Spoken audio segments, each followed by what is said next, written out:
Assalamualaikum warahmatullahi wabarakatuh. Apa khabar semua murid-murid? Baik, untuk tidak membuang masa lagi, pada hari ini kita 21 hari bulan Januari 2021, kita akan mulakan pelajaran kita dengan perkara ibadat. Baik, sebelum mulakan pelajaran kita, sama-sama kita membaca bacaan doa. Bismillahirrahmanirrahim. Allahumma ftah alaina hikmataka wa anshur alaina min khazaini rahmatika ya arhamar rahimin. Baik, simak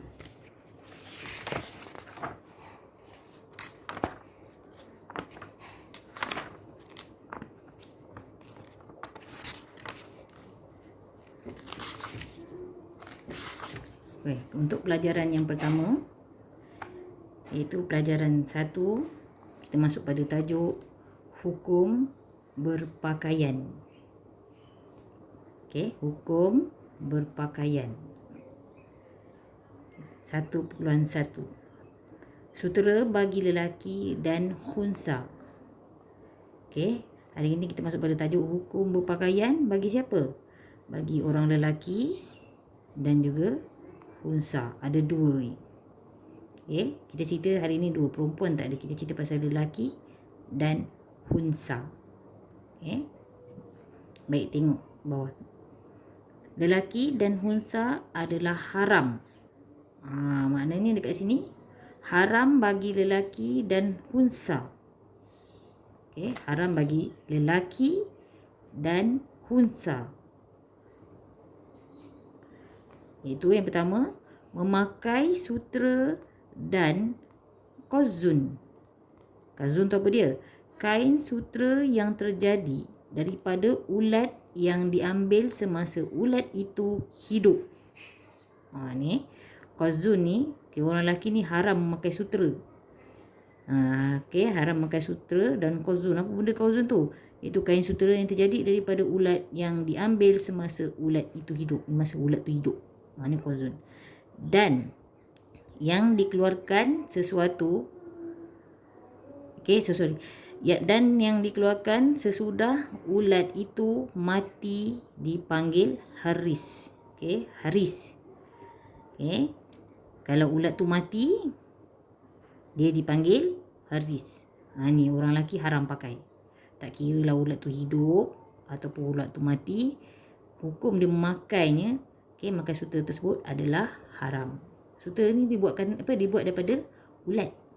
Jadi orang lelaki ni haram memakai sutera. Baik. Kemudian yang kedua, duduk di atasnya. Haram bagi lelaki dan khunsa duduk di atasnya. Atas apa? Atas sutera tu lah. Orang lelaki dia haram duduk di atas sutera dan khunsa. Lelaki dengan khunsa tak boleh. Tapi kalau orang perempuan boleh. Lelaki saja dan khunsa tak boleh. Kemudian yang ketiga, bersandar kepadanya tanpa berlapik. Dia buat sandar pula. Kain sutera buat sandar tanpa berlapik. Dia terus sandar pada kain sutera tanpa berlapik. Apa benda berlapik ni? Apa dia berlapik? Berlapik ni maksudnya alas. Dia sandar terus pada sutera. Tu tak boleh. Kemudian yang keempat, duduk di bawahnya seperti kemah atau atau sutera dijadikan langit-langit. Duduk di bawahnya seperti kemah atau sutera dijadikan langit-langit. Ini pun tak boleh bagi lelaki dan perempuan. Dia buat macam kemah. Kemudian dia duduk pula dekat bawahnya. Dijadikan macam langit-langit. Tutuplah. Maksudnya dia tutup. Buat macam atap untuk dia. Tu tak boleh. Untuk lelaki dan unsa. Tengok yang kelima. Masuk bersama ke dalam kain buatan daripada sutera yang dipakai oleh perempuan, tetapi tidak haram jika kain sutera tersebut tidak menutupi anggota tubuh badan tanpa masuk bersamanya dan maksudnya dalam kain sutera tersebut. Saya ulang sekali lagi. Masuk bersama ke dalam kain buatan daripada sutera yang dipakai oleh perempuan, tetapi tidak haram jika kain sutera tersebut tidak menutupi anggota tubuh badannya tanpa masuk bersamanya dalam kain sutera tersebut. Masuk ni mana tu? Okey. Dia kata kalau dimasuk ke dalam kain bersama, yang dipakai, kain sutera tersebut yang dipakai oleh perempuan, haram. Tetapi dia tidak haram. Tidak haram yang macam mana? Jika kain sutera tersebut tidak menutupi. Kain sutera tu tak tutup badan dia. Okay? Dan tanpa masuk bersamanya ke dalam kain sutera. Okay, ringkasnya dekat sini, iaitu masuk ke dalam kain sutera yang dipakai oleh perempuan. Okay. Dia tak boleh masuk. Maksudnya orang lelaki ni tak boleh masuk bersama memakai kain sutera yang dipakai oleh perempuan. Dia haram. Okay, tapi tak haram kalau kain tu tak tutup dia. Itu maksudnya. Okay. Baik, kemudian yang keenam, lelaki dan unsa haram. Okay. Jika dia dijadikan sutera sebagai tempat untuk bertulis. Macam mana tu? Okay, tempat untuk bertulis iaitu kertas surat menyurat sesuatu oleh lelaki. Okay, orang lelaki dia tak boleh buat sutera tu untuk tempat untuk sebagai tempat untuk ditulis. Tulis atas sutera. Orang lelaki tak boleh. Okay, hukumnya haram orang lelaki dan unsa. Okay, kemudian yang ketujuh, menutup dinding rumah dengan sutera. Ni dia tutup dinding rumah dia dengan sutera. Orang lelaki dengan unsa tak boleh. Okay, lelaki dan unsa tak boleh menggunakan sutera untuk menutup dinding rumah mereka. Okay. Kemudian yang ke-8, dipakai kepada binatang. Maksudnya kat sini, sutera tu dipakaikan untuk haiwan. Okay. Memakaikan sutera kepada haiwan. Tak boleh. Okay. Jadi ada 8. Okay, boleh faham? Okay. Ustazah pindah muka surat sebelah.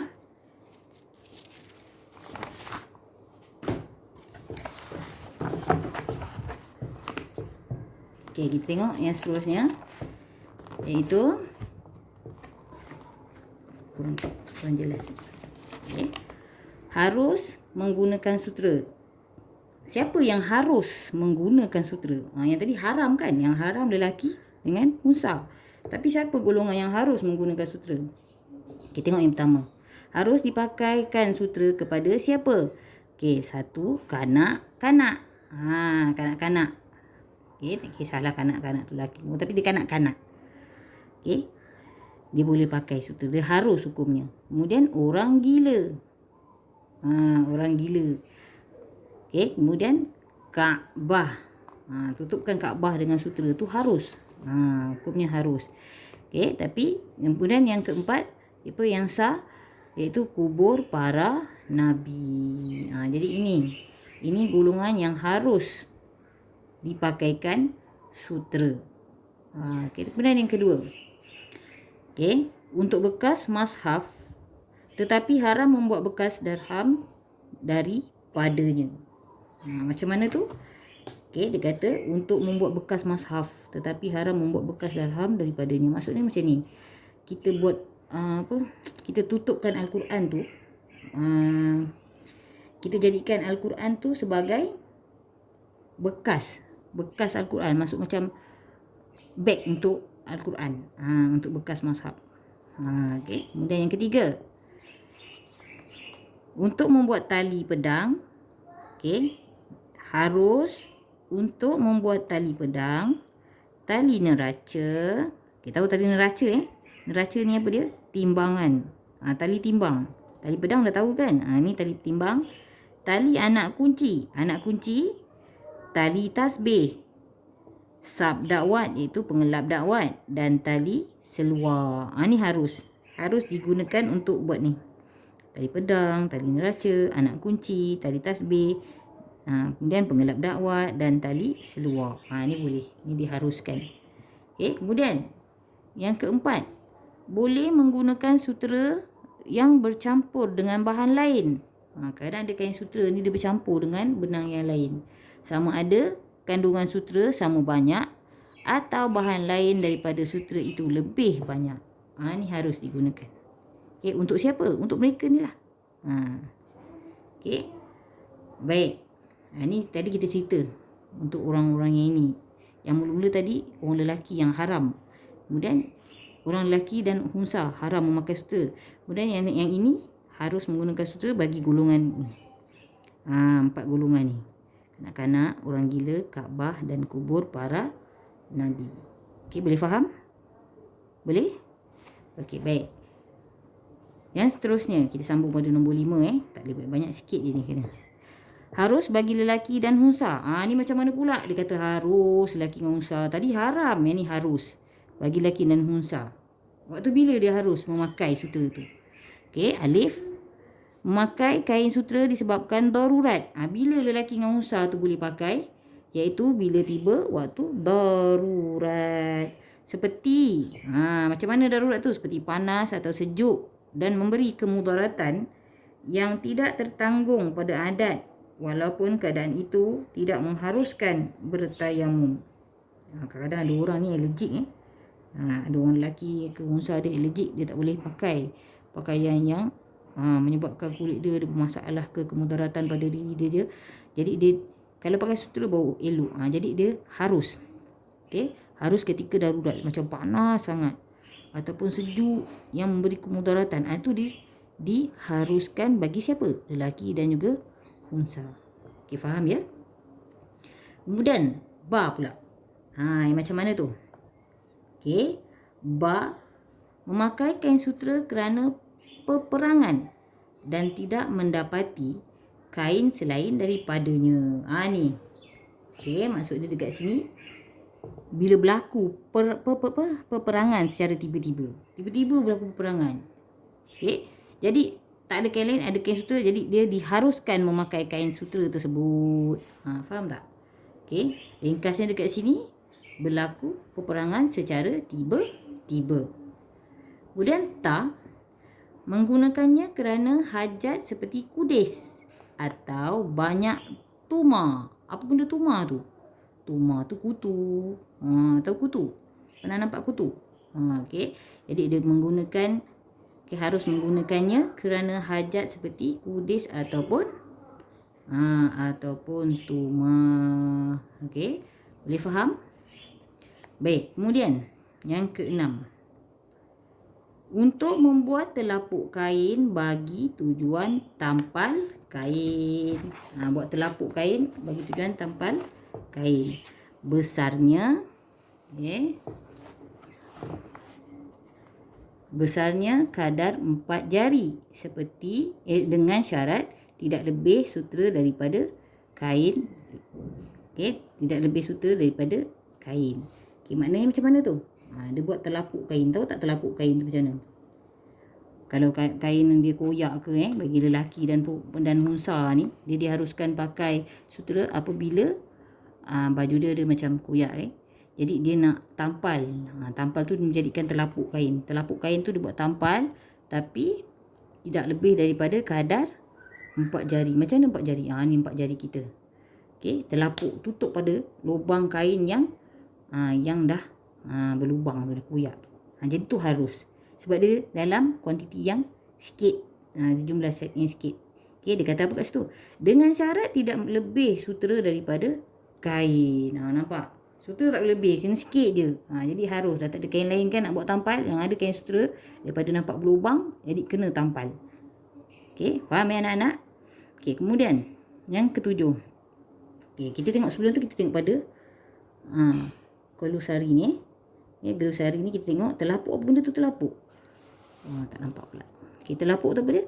Kain kecil yang digunakan untuk tampalan kain lain. Pernah nampak tak baju-baju kalau kita koyak ke dulu-dulu suka buat tampal-tampal. Berlubang je tampal. Berlubang je tampal. Pecawak kan. Main lari-lari kat sekolah, jatuh, koyak, rabak, buat punya seluar, berlubang. Nak jahit dah tak boleh. Jadi berlubang tu susahlah nak cantum kan. Jadi mak kita pun ambil kain, buat telapuk tu tampal kain tu. Tu namanya telapuk tampal. Faham Okey. Kemudian yang ketujuh, iaitu untuk menyulam kain tetapi disyaratkan timbangan sutera tidak lebih daripada kain itu dan lebarnya tidak lebih daripada 4 jari. lebih kurang 2 inci. Ni boleh buat sulam kain. Harus boleh buat sulam kain untuk orang lelaki dengan unsa ni. Untuk buat sulam dengan syarat timbangan sutera tidak lebih. Dia tak boleh lebih. Dia mesti sikit je. Okey. Iaitu dalam kadar berapa? 4 jari. Lebih kurang 2 inci lah. Okey. Adik faham kat situ? Okey. Untuk hari ni sampai sini. Kita tanda sampai sini saja. Jadi Ustazah nak ulang semula. Siapakah yang tidak boleh, yang diharamkan memakai sutera? Siapa dia? Iaitu lelaki dan hunsa. Lelaki dan hunsa dia haram memakai sutera. Tak kisahlah dia nak pakai untuk apa, untuk baju dia ke, untuk duduk di atasnya ke, bersandar ke, duduk di bawah buat macam kemah ke, kemudian masuk bersama dalam kain dengan yang dipakai oleh perempuan ke, dia tetap haram. Tapi kalau dia tidak menutupi anggota tubuh badan, tubuh badannya lah tu, badan orang lelaki tu, tanpa bersamanya dalam kain sutera, dia tidak haram. Kemudian yang keenam, tak kira lah dia dijadikan sutera tu sebagai tempat untuk nak tulis. Okey. Kemudian yang ketujuh, menutup dinding rumah dengan sutera ataupun dipakaikan siapa? Dipakaikan kepada binatang. Ni lelaki haram menggunakannya. Dan hunsa. Kemudian siapakah yang harus? Yang harus ni saja 4 golongan ni. Ni harus. Siapa dia? Cuba sebut. Alif, kanak-kanak. Ba, orang gila. Ta, Kaabah. Sa, kubur para nabi. Ni harus. Okey. Bila orang lelaki dan unsa harus pakai sutera pula? Bila? Apabila darurat. Tak payah panjang, ambil ringkas je. Nanti Ustazah bagi ringkasan pada awak. Okey. Darurat yang pertama. Dan yang kedua, apabila berlaku peperangan secara tiba-tiba. Perang mengejutlah tiba-tiba tu kan. Memakai kain sutera kerana perang yang tidak mendapati kain selain daripadanya. Ni perang tiba-tiba, tak ada kain lain, yang ada kain suteranya. Jadi sarung je lah. Kemudian okey. Menggunakannya kerana hajat. Ada sebab apa? Sebab dia kudis, banyak tumor, banyak kutu. Ada kadang-kadang ada orang yang macam tu kulit sensitif. Okey, ada kudis. Okey, ada sebab menggunakannya kerana hajat, iaitu kudis atau banyak tumor ataupun kutu. Tumor ni kutu lah. Okey. Ataupun kemudian yang keenam, harus membuat telapuk kain bagi tujuan tampal. Telapuk boleh. Sebab dia dalam kadar yang sikit, 4 jari je. Okey, kadar yang sikit dia diharuskan. Kemudian boleh juga buat untuk menyulam dengan syarat timbangan sutera itu tidak lebih pada kain yang kita pakai tu. Lebih kurang dalam lebih kurang dalam 2 inci. Okey, boleh faham? Okey, boleh faham Nanti Ustazah akan bagikan soalan untuk awak jawab. Kalau tak ada buku, boleh pakailah buku apa-apa. Janji buku elok. Kalau tak ada juga buku, belum beli buku lagi, bolehlah gunakan buku tahun lepas. Kat mana buku tahun lepas banyak lagi tu, boleh gunakan. Okey, jangan lupa tulis hari dan juga tarikh. Nanti bila naik sekolah Ustazah nak cek. Okey. Dengan ini saya sudahi dengan wabillahi taufik wal hidayah. Wassalamualaikum warahmatullahi wabarakatuh.